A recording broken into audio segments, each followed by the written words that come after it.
இது வந்து பார்த்தீங்கன்னா நிஃப்டியோட சார்ட் இது. தொடர்ந்து நிஃப்டி கீழே வந்துட்டு இருக்குது. நம்ம ஆல்ரெடி சொல்லியிருந்தோம் 22,800 அப்படிங்கிற டார்கெட் சொல்லியிருந்தோம். அது வரைக்கும் வந்துச்சு. நெக்ஸ்ட்டு என்ன அப்படிங்கிறது பார்க்கலாம். ஓகேங்களா?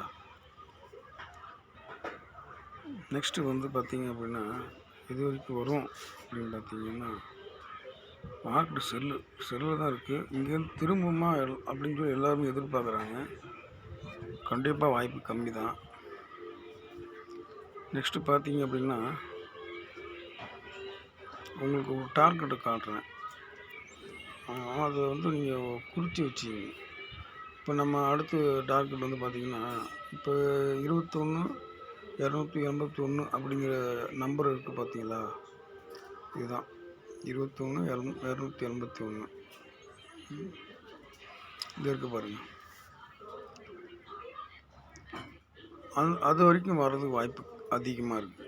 ஆனால் இது வரைக்கும் தொடுமா அப்படின்னு யோசிக்கோன்னா நீங்கள் செல்லர்ஸ் அனைவருமே 21,900 அதிகபட்சம் 21,800 அந்த ரேஞ்சு வரைக்கும் வெயிட் பண்ணலாம். கன்ஃபார்மாக வரும்.